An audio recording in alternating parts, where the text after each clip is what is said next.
Tonight's subject is the law of liberty.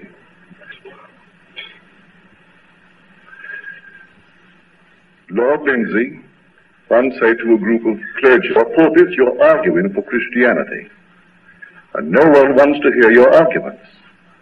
You ought to be witnessing. Does this thing work? Then share it with the rest of us." And so that's what I'm asking you to do, to share it. I tell you, it works. We have found that for which the whole vast world has been seeking, and it works. But you will not know it by just hearing about it.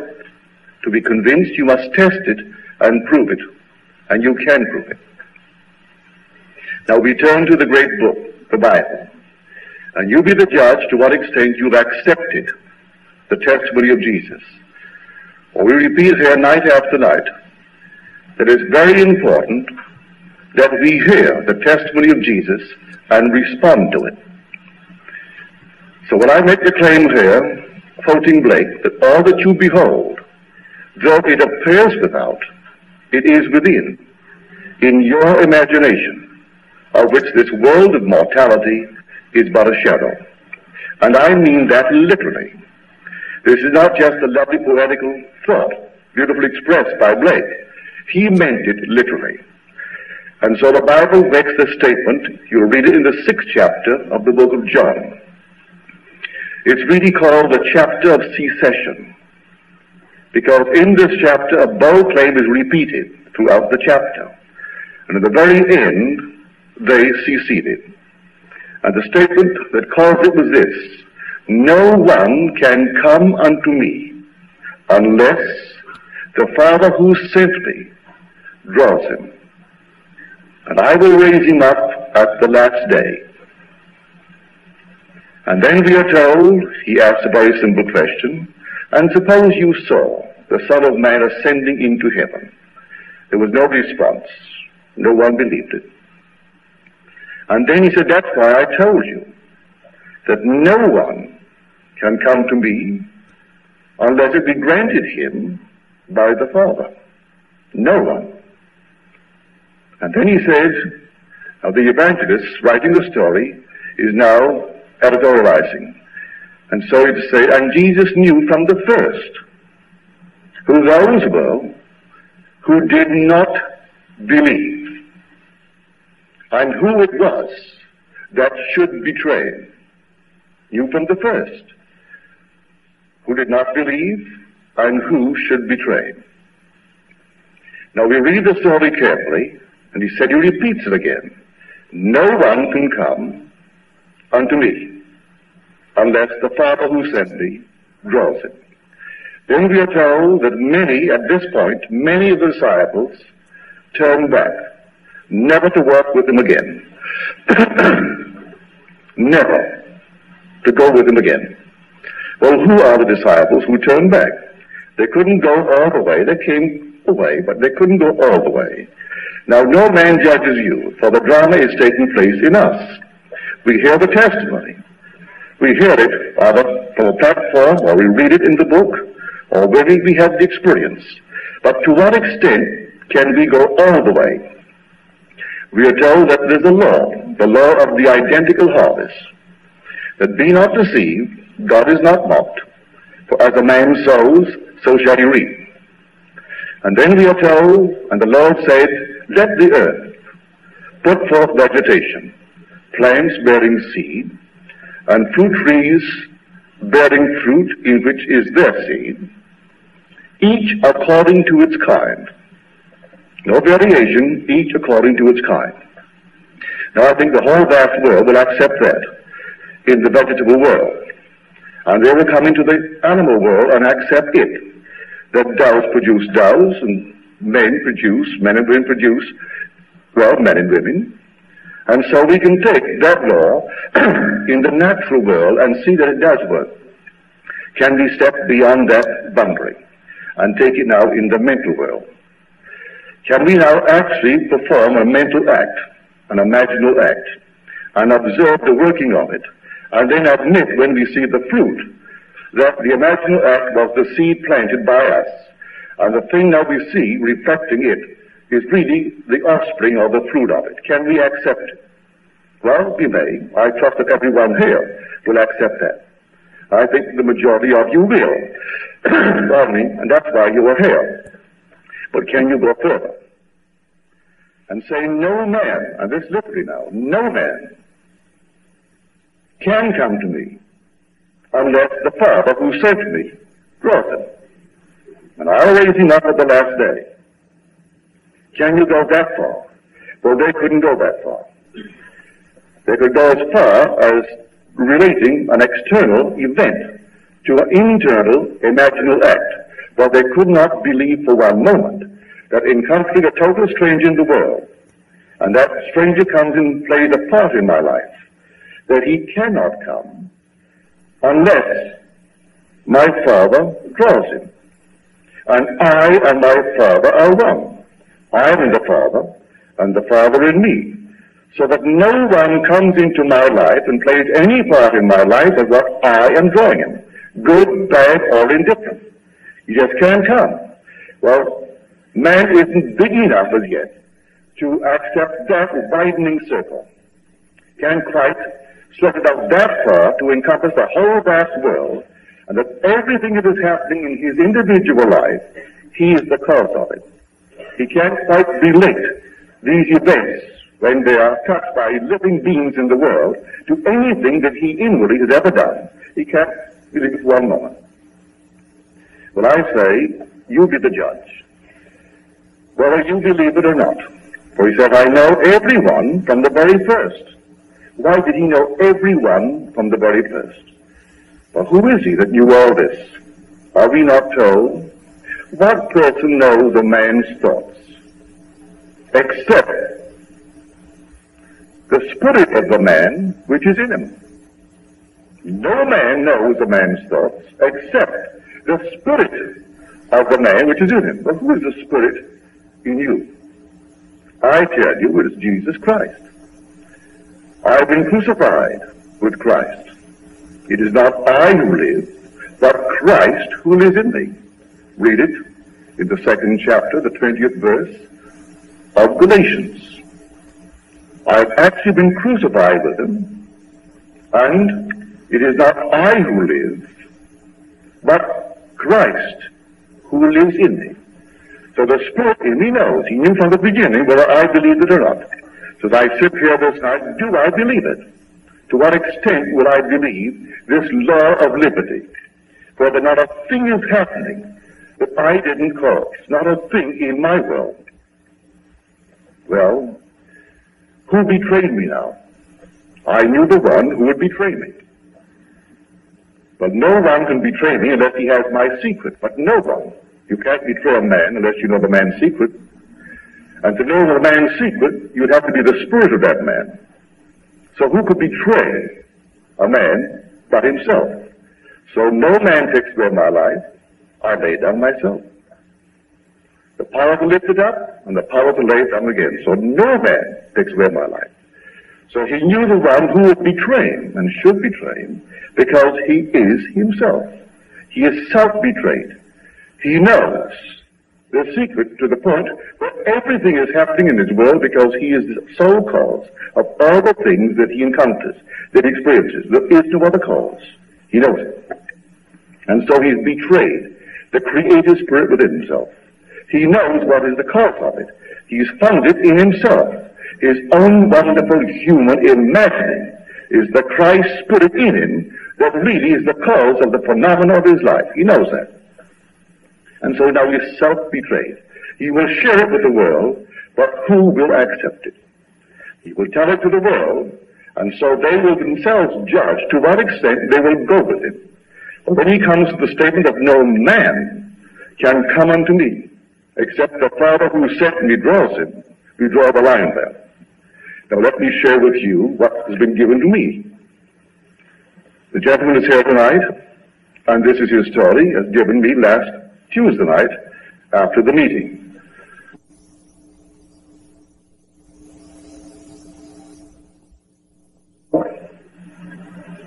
The scenes were all right individually, but for some reason or other, I just wasn't satisfied with the story. So Sunday morning, realizing that the story was the problem and not my treatment of the story, I did this. I put myself into the shoes of Robert Louis Stevenson. And then I imagined how he must have felt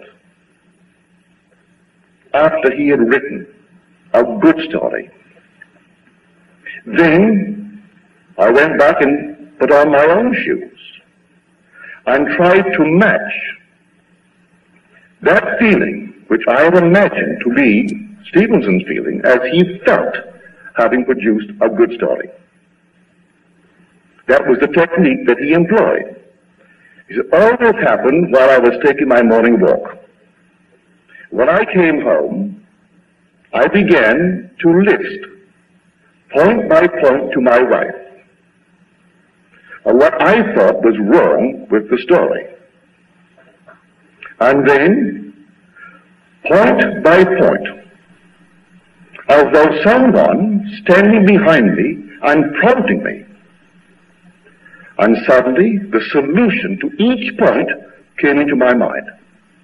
Just as though someone was standing behind me and prompting me. And the whole thing came into my mind point by point. Now he said, I should add that while I was gone, my wife had imagined wonderful things are happening. Wonderful things are happening. Wonderful things are happening. She said, I'm quite sure that your wife would understand that when a man is at home day in and day out, a woman has to use generalizations, sweeping generalizations. So she would understand that, because my wife and I spend the 24 hours a day and 7 days a week. We're on the same place. And so he, the writer, uses his home as I use my home. So, with that confession off, he said about an hour later, I was in the shower, and I was pleasantly recalling an experience of 6 years ago.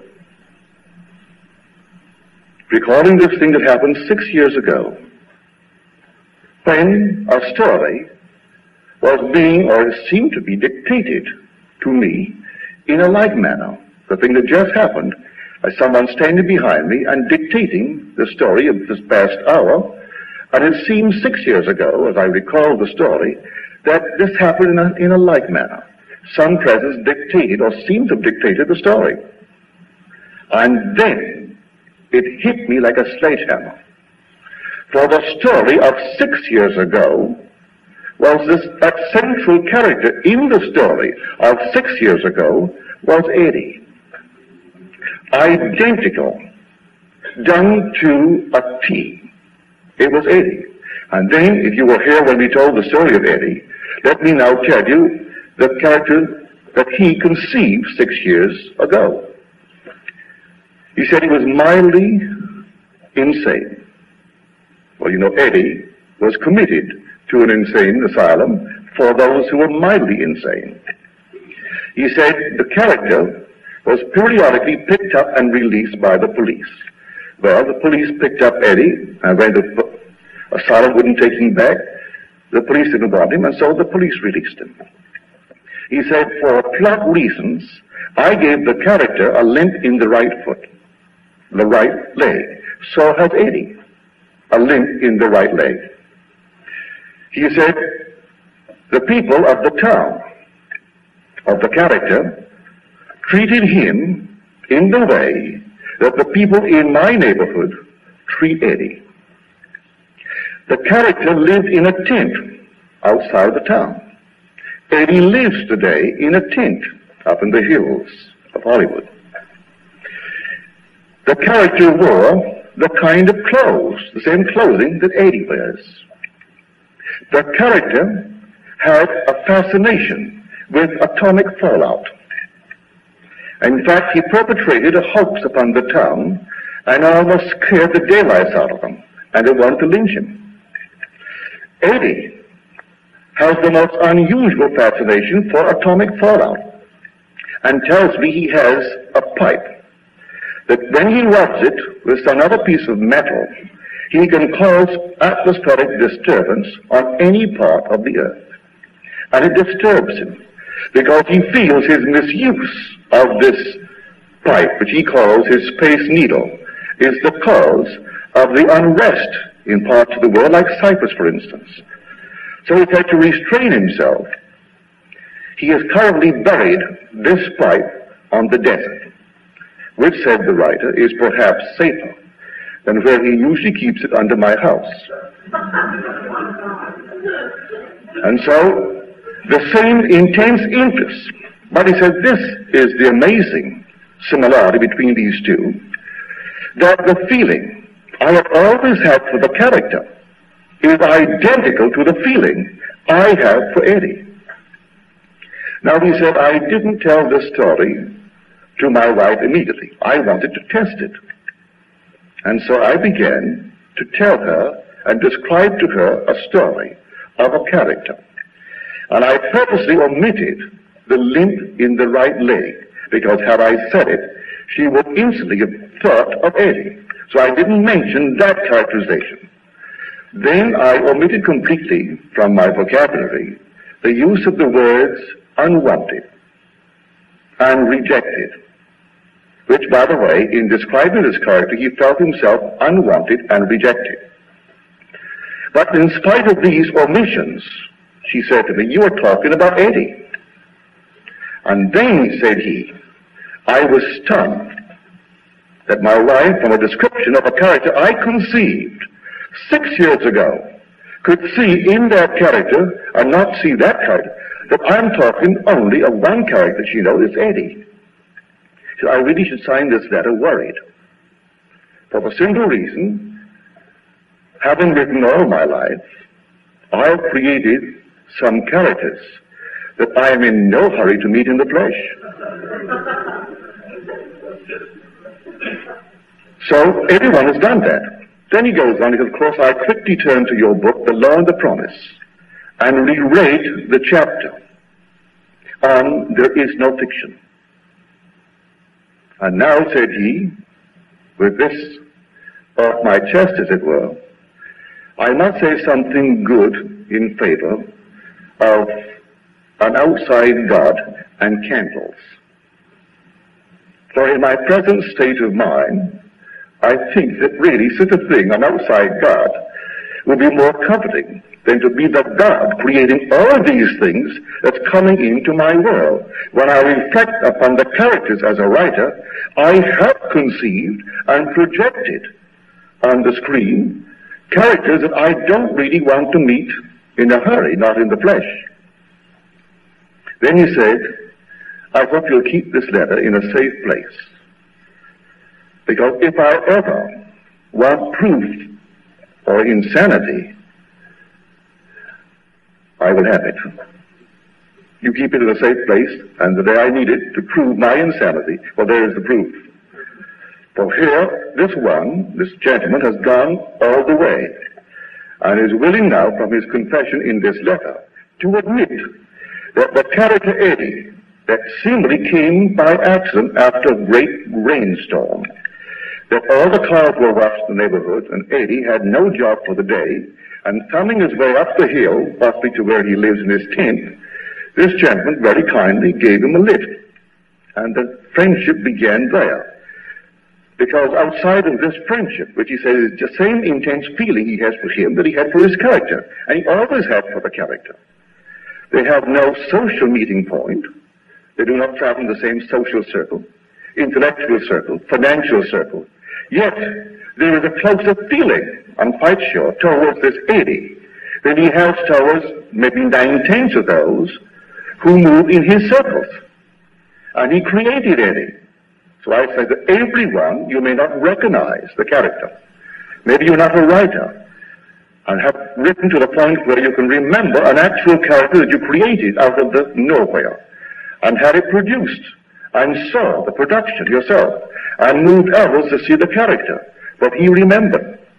And then he ran into the flesh and blood character that he conceived 6 years before. So the 6th chapter of the book of John. No one can come unto me unless the Father who has sent me draws him. At the last day, I will lift him up. I'll raise him up at the last day. Now, I'll tell this gentleman exactly how he's going to raise him up. The day will come, and the last day doesn't mean the last day of 24 hours. It means the last day of the journey from the cradle to the grave, when it is your last time around. And you're not on the wheel of recurrence anymore. And when that last phase comes to an individual, he will have this experience. When he least expected, no one ever told him about it, and maybe what I'll tell you now, you'll forget and quickly forget. So when it happens, it will come as a very wonderful, pleasant surprise, because you have no memory that you heard it from my lips. But when you don't know about it, you never read about it, no one told you about it, and one night, or they come through the day, but in my case, it always seems to come at the wee hours of the morning. And so, you will be suddenly twisted from within yourself, like a corkscrew, and through your skull you will go. And you will be clothed in the most glorious body of fire and air. It's self-luminous. You need no stars, no sun, no moon to illuminate your path. And a heavenly chorus will call your name, whatever your name is. And they will pronounce the name and say, he is risen. Not he is risen, but the name. Say your name is John. John is risen. John is risen. They'll repeat it. And then this chorus will sing out, the most glorious heavenly chorus will sing your praise because you have been risen. And then you will come upon a sea of infinite imperfection, human imperfection. The limp of Eddie will be there, the blind, the halt, the withered, everything you've conceived, all taking human form. And they're waiting for you, their Redeemer, to redeem them. And as you glide by, you seem to glide by, everyone will be transformed into the image of perfection. You do not raise a finger to make it so. Blind people become those of perfect sight. The deaf hear. The limp, the halt, the withered, all cease to be what they were as you pass by. And when you come to the very end, and the last one is finished, and all are perfect, then the same heavenly chorus will exult and ring out, it is finished, the last cry on the cross. And then you, for unfinished business, will return here to complete it, to tell it, maybe to leave it in a more permanent form, in the form of a picture or a story, but you will tell it in a more permanent form than you yourself are at the moment experienced, because that's forever as far as you are concerned, but you will tell it for the benefit of others and scream it out, as it were.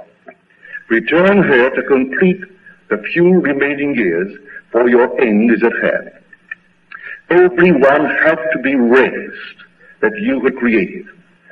Everyone had to be transformed into perfection to conform to you. When you were lifted up, at that very moment you were perfect.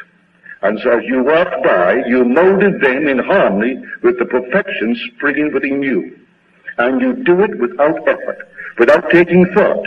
You are above the conceptual mind. You're not concerned about these people. You simply walk by knowing in the depth of your soul it is all perfect, and everyone is reshaped and molded in harmony with that perfection springing within you. So you're told, and if I be lifted up from the earth, I will lift all men unto me. I will shape them and transform them, and so no man came save I called him. So if I call Eddie with a limp, and then memory served me well, I'm taking a shower, and suddenly I'm presently recalling a story of 6 years ago. And while I recall it and dwell upon it, suddenly it dawns upon me where I've been walking around this past 2 years in the company of one that I myself have created and I didn't recognize. Here is a man in my own world, and for 2 years he's been in my life and been an intimate of my world, and I didn't recognize my own creation. Well, that's what the world does all day long. It draws only its own, but doesn't recognize its own creation. No man cometh unto me save I call him. For my Father and I are one. So if he can't come unless my Father draws him, he can't come unless I draw him. For I and my Father are one. And so I am drawing every being into my will, good, bad, or indifferent. So when I think he is rotten, and he crosses my path morning, noon, and night, he is no good, you can't trust him. Where in my will can I go back to that moment of mistrust in me, when I really couldn't trust myself? I couldn't. I was afraid of my own behavior if given an opportunity. If I thought I could get away with it, I might. And I need not be an author to sit down and write the story. I could enact the story. I could walk to a store, and if no one really had eyes upon me, and I thought they didn't, I might contemplate with pleasure an act that, if caught, would be quite embarrassing to those who love me. I might. If in the past I ever contemplated that, someone's going to cross my path and come right into my will. I'm going to play that part right in my will. I may condemn him for it, but in condemning him, I'm condemning myself, because he is my very self, bearing witness to my own creations. Bearing witness. I told a story here once, many years ago.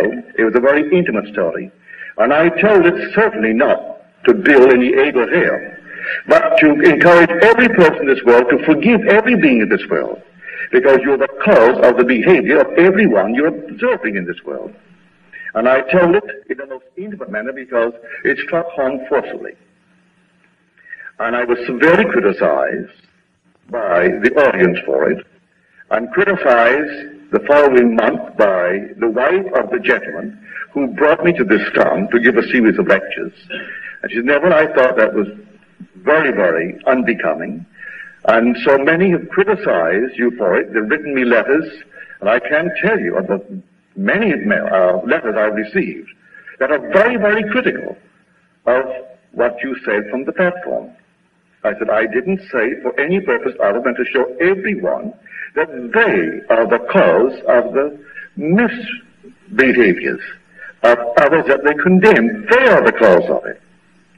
And so I tried to explain to her that there was not a condemnation of the person. I was putting myself, I was the cause of her arrest, the cause of her action. And this is the story. I was married and separated for 15 years. No divorce and no final separation, no legal separation, but separated.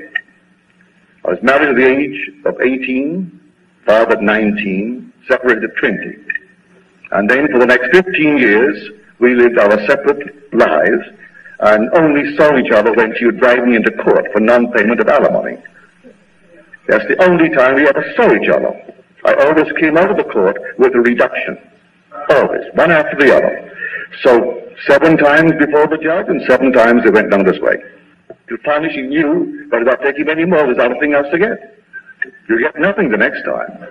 And so that was the picture. So I told that story. All these things are happening. And one day I knew I wanted to get married to a certain party, who is now the mother of my daughter. But I had all this entangled personal life. I'm not separated legally, and you can't get divorced in New York City save on one grounds, the most archaic law in the world. Therefore, nothing but collusion goes on in the courts, divorce courts in New York City, for the whole thing is forced upon man because of this archaic law. However, I wanted my divorce. And then she was told by a very close, intimate friend of mine that I wanted that divorce and to really leave town, get out of town. Because my friend didn't want me to get a divorce and marry the girl that I eventually married. So I thought, all right, I will now apply this law, and I slept as though I were happily married to the girl who now bears my name. And at the end of a week, my dancing partner, who I thought was the one who had really told her to fly, and she was, came to me and told me that she looked upon me as a brother, just to promise. She could never marry me because there was not that feeling towards me. Well, that made me very happy. And then the other one was gone now, never to be found again, so the world would think. But I still slept in the assumption that I was happily married. And one morning the phone rang. As I answered the phone, it's the courtroom calling. This is the federal building. I said, yes. Are you Neville Goddard? Yes. Are you the public speaker? Goes by the name of Neville? I said, yes. Well, now you've got to be in court next Tuesday morning at 10. Well, I was too sleepy to ask why. And so, next Tuesday morning, just a little before 10, here, the phone rings again. Are you Neville Goddard? I said, yes. And why aren't you in court? Didn't we call you last Tuesday to tell you to be in court today? I go, why should I be in court? What's wrong that I should be in court? I have been subpoenaed. Then said this party over the wire, you're a public character, and the reporters are always in court, and they love to get this bit of story into the papers, and papers today. Well, I said, well, what's wrong? They said, well, your wife happens to be on trial, and so if you would come on down, and maybe you could throw some light upon this. So I went on down. Got into the courtroom just in time to see them bring her into the dock, as it were. The three judges came in, took their position, and then someone whispered to one judge, and then the voice said, is Mr. Goddard in the courtroom? I said, I'm here. Would you take the stand? You're not sworn in, not under oath, but maybe you could help us to throw a little light here. And so I took the stand, and they asked me if we were the same religious faith. I said, no, she was born a Catholic, I was born a Protestant. But that's no problem. She is not a practicing Catholic, and I'm not a practicing Protestant. So there's no problem there at all. And then he said, well then, could you throw some light? I said, first of all, she is 8 years my senior. And you know my age, therefore you must know her age. She's undoubtedly passing through some emotional disturbance, and so when a woman is passing through such states, well, they can do any irrational thing. What she's now charged with, I am quite sure she's never done it before. Even if you have the evidence to support it, I still say she's never done it before. I was afraid she'll never do it again. I ask you, for my son's sake, who lives with me, that if you've got to sentence her, that for the law's sake, sentence her, but then be merciful and suspend it.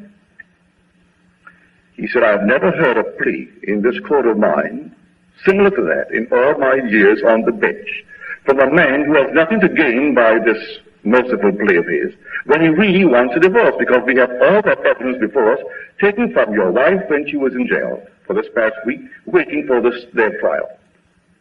He said, I'll act upon your recommendation, Mr. Goddard. I now sentence you to 6 months and suspend it. Don't you ever come before me again. Mary met me in the lobby. He said, that was a very decent thing of you to do, Neville. Give me the papers. I said, I don't have any papers with me. Come home and I'll give them to you. We rode up together. First time in these many, many years, we were closer than between the judge and the bench. We rode together to my hotel, and I gave her the papers. I had not been able to serve for a number of months. Gave her the papers, and got my divorce uncontested. So I told that story to say that I caused her to do what she did.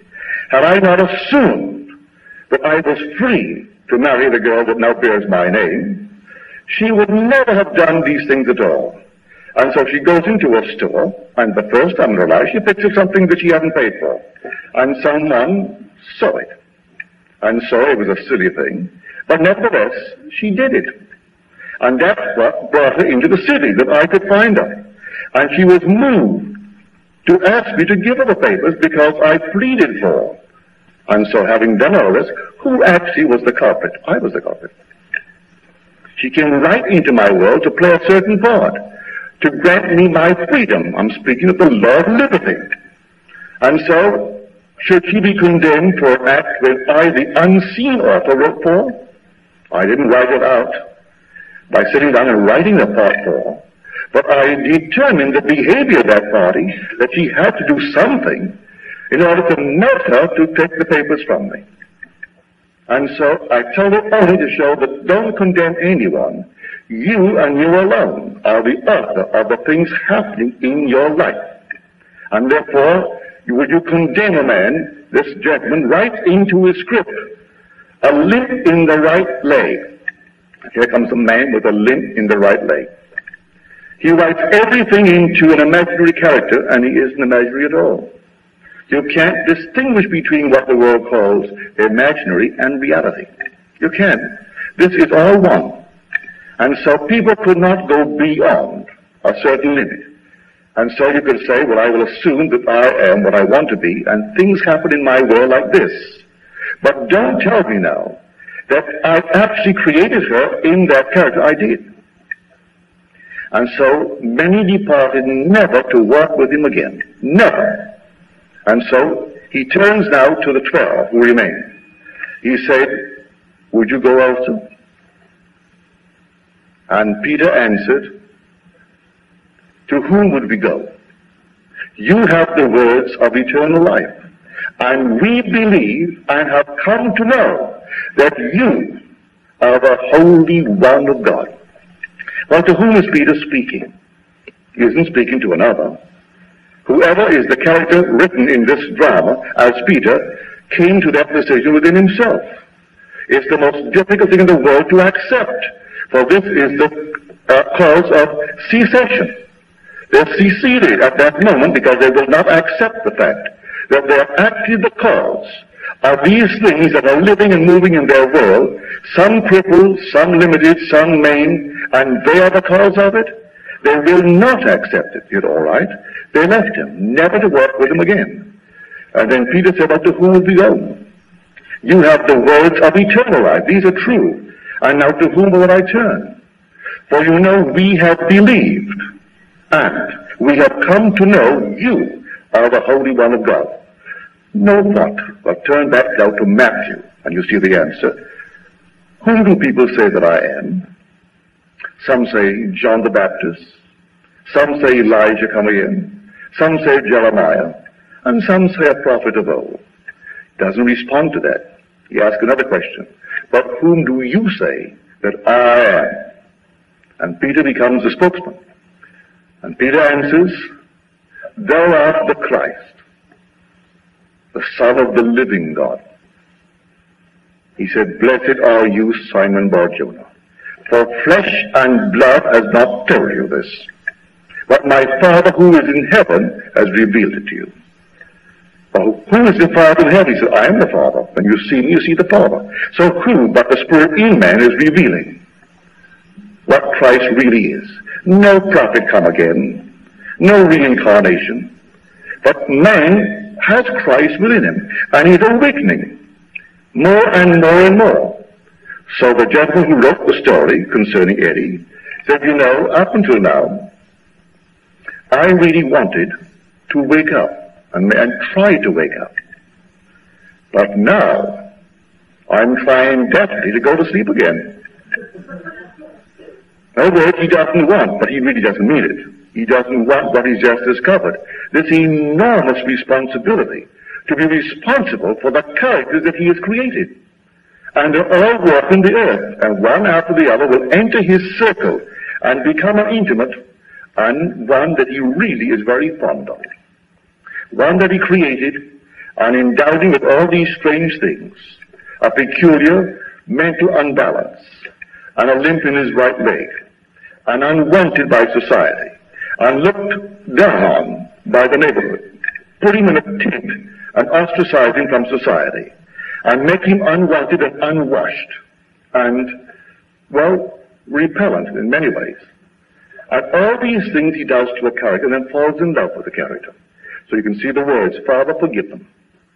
They know not what they do. They're playing all these parts because imaginative men and women are writing dramas.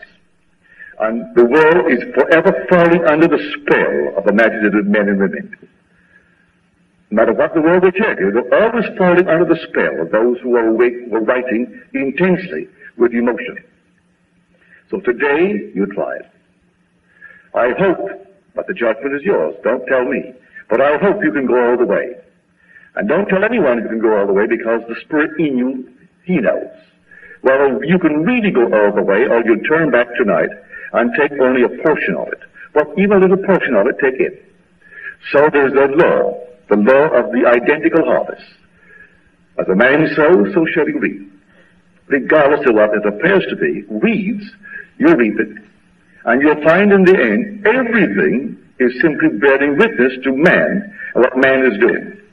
As Blake said, I went to the heath and the wild, to the thorns and the thistles of the waste.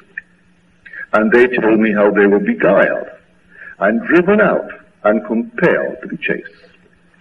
Now, you would not believe for one moment that Blake is telling us that the unwholesome suppressions of the normal natural urges of the animal bodies that we wear are the cause of the thorns and the thistles of the waste. That society is clamped down upon all the normal natural urges of the human animal body. These are animal bodies that we wear.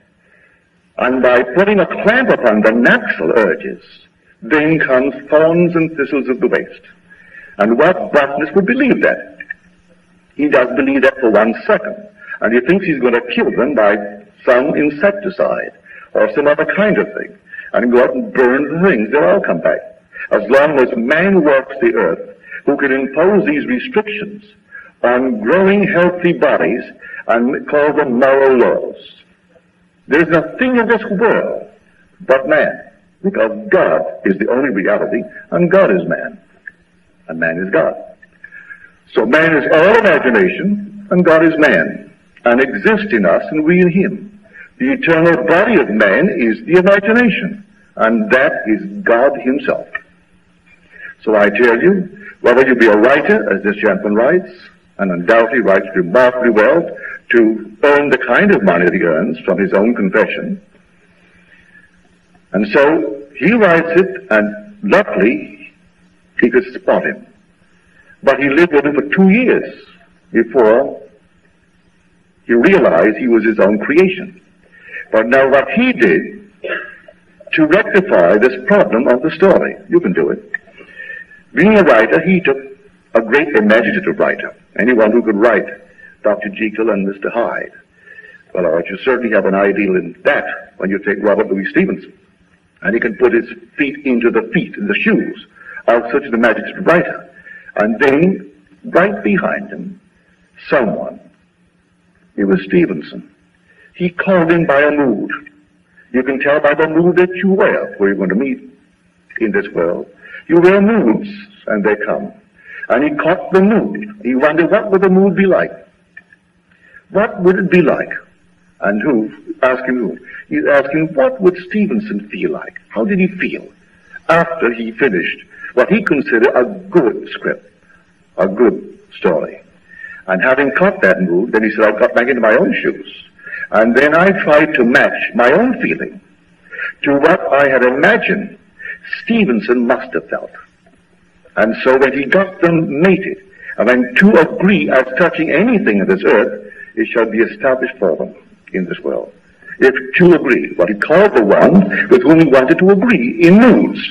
And then, as though someone stood behind him and dictated the solution of every point as he brought the point up. It all came into his mind. There would be no problems for this man, a writer, to sit down and bat it out after they were all solved in his mind. Then, taking his shower and feeling very happy about what had just happened, he very pleasantly recalls an experience 6 years ago. And while he's contemplating it, it's like a sledgehammer on his head. Who would have thought he'd been walking around with his own creation for 2 years and didn't recognize him? And he didn't want to spring it on his wife. He thought, I'll test this first before I spring it on her. And so he described the character, leaving out very pertinent things like the limp in the right leg, and the use of the two words, unwanted, rejected, and leaving out things that would give her the cue she still could spot the character was Eddie. And so, that story you can take to heart. Tonight, what would it feel like if you want money, or mention someone who has oodles of it. What would it feel like to him if he really wants money? Because many have it without any thought of money. But if someone really wants it, what would it feel like to him after he really went over in a big way? And then you try to match your feeling to that which you've imagined he must have felt when he made what he considered the big killing. Match the feeling, and then just matching, and see what happens. Just try it. What we're doing here, we're experimenting, because this is the greatest problem in the world. As Prophet said, the secret of imagining is the greatest of all problems, to the solution of which everyone should aspire. First of all, infinite power is in it if you unravel it, infinite wisdom, and infinite delight. So if it contains all of these as we can unravel the problem, then why not try it? So we're asking everyone to try it and then share with us, that I in turn will share, as I did this night with this gentleman's letter. Again I repeat, I hope he keeps it up and shares with me, that I in turn may share with you these perfectly lovely facets of this great diamond. For if he could put his imaginary feet into imaginary shoes and feel what the great Stevenson must have felt when he was satisfied with the story, then take the shoes off, put on his own shoes, all in imagination, for he is taking his morning's walk, when all this is going through his mind. And people walking by will see a man walking by and possibly ignore him, not even have a second thought, or they might wonder what's in his mind. But no one but the spirit of that man would know. Who would know for one moment that Stevenson was walking by? But while he was wearing the shoes of Stevenson, Stevenson was there. To the point that were you sensitive, you would not see the man that was there that his wife would see. You would see Stevenson. You really would. Because all things by a law divine in one another's being mingle. And so they aren't outside in space or outside in time. They're only as far away as you'll allow them to be. And your moods can call them. Any being in this world. You can call anyone who's been gone for nothing but centuries. Call him by feeling that you he. Put yourself into his shoes and call him. And then, if you have a problem, as he had a problem, you have the same sensation that someone is standing behind you and prompting you. So that point by point, the solution is given to you that crowds right into the head. If you believe that Blake, who died in 1827, could really solve a certain problem for you, feel the presence of Blake. Because they're not pushed out, as the world would think, say in time, back to 1827. He certainly is not in any little grave in England. No one is there. And so they are only as far away as you let them be. So he went back and read the chapter on There Is No Fiction, and discovered he, the writer, and very humorously when he said in his letter, having written all my life, I have created such characters, I assure you that I am in no hurry to meet them in the flesh. But it doesn't matter. The day will come, he will move up by a spiral motion when he least expected, and without effort walk by and redeem every one of them. Every one will be forgiven for the part he played there, because they were created either wittingly or unwittingly. And so I ask you to join with me, put it to the test, and then don't delay with your letters. Bring them to me, just as many as you possibly can, that I may encourage others to try it too. Because when you go home, read this chapter, the 6th chapter of the book of John. It really is the secession chapter. They all departed, never to walk with him again. And only the few remained. And he turned, and they said, where will we go? You have the words of eternal life. And we have believed you, and we have come to know. It didn't come overnight. We have come to know you are the Holy One of God.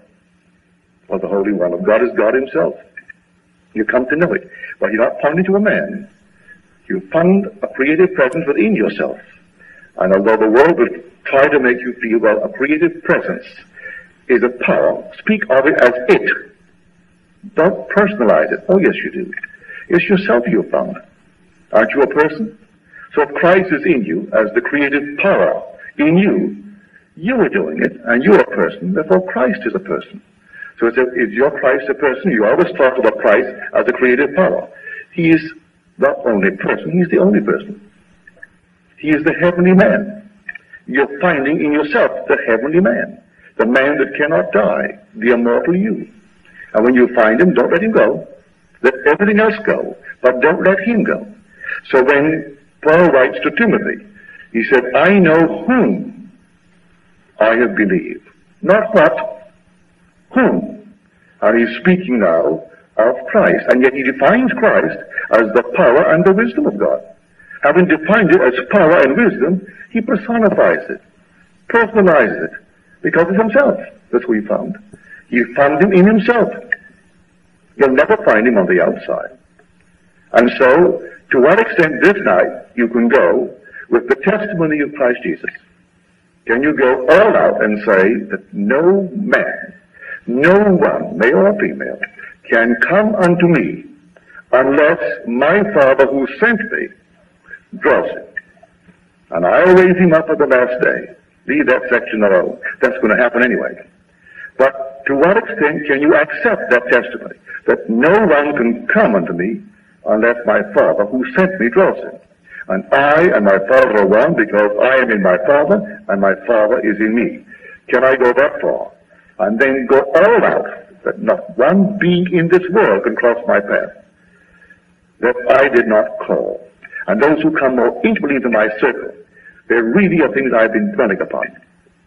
You start dwelling upon the so-called tyrants of the world and form it in your mind's eye. You'll find he doesn't really live in Russia. He lives right next door, comes right in. And then you want how to get rid of him. You've been creating in your mind's eye a certain something, and he comes right into your world. You draw them as you draw them out of the panel. Now, let us go into the silence.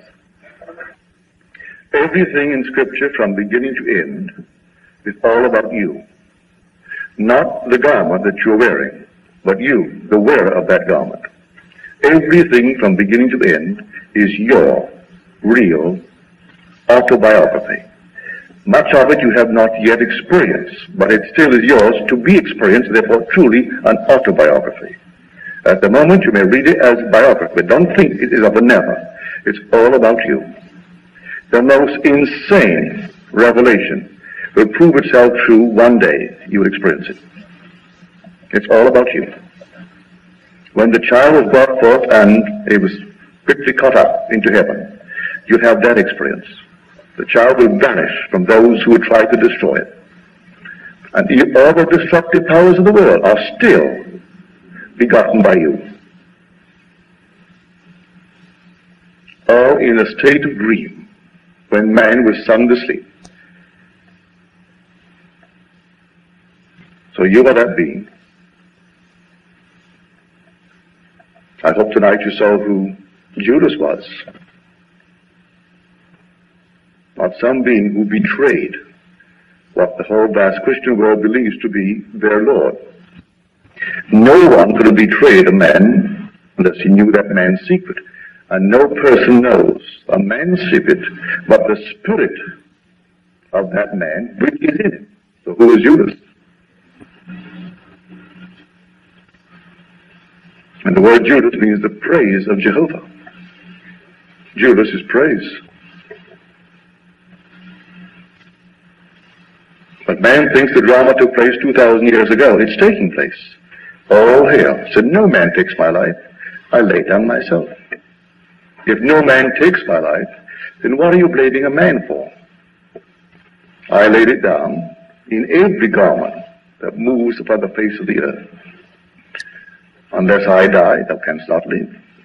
But if I die, I shall rise again, and thou with me. And so he became man, that man would become God. And he did it voluntarily. You can imagine, well, that's Christ. That's the power of God. And it is personified, though a power, because you're a person, therefore it is a person. Every evil act of the world needs a man as an agent, therefore it is a man. Every noble act needs a man as an agent, therefore it is man. So it's all personified. So the Scripture personifies the powers. Yet, that's right, they are powers. They are personified. Yes, sir?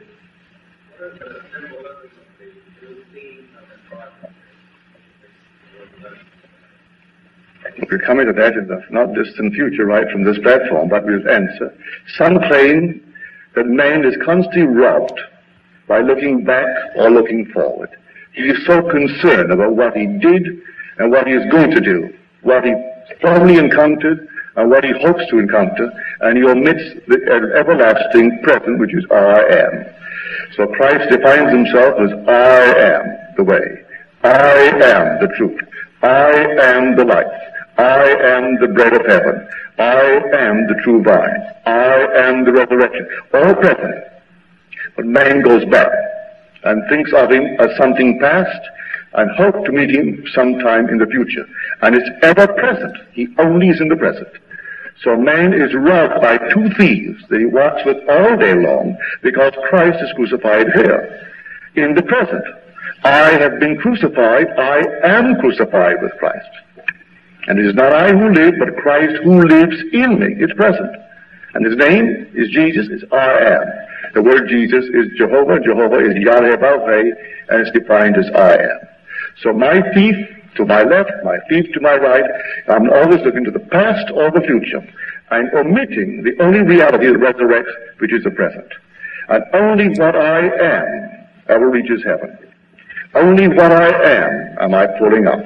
So don't wait to assume that I am what I would be, because reason denies it. Ignore reason, ignore the facts of life, and dare to assume it, because all things are possible to I am. So the two things are with us morning, noon, and night. And we're wondering, I wonder if I did the right thing at that cocktail party last night.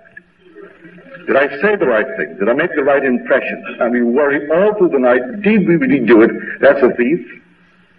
And now I'm invited to one tomorrow. I wonder if my tongue will be tied, or do I have the nice dress? Will I have time to go to the hairdresser? And all these things. And I'm concerned about tomorrow. Friend, it's only today. This now. This is I am.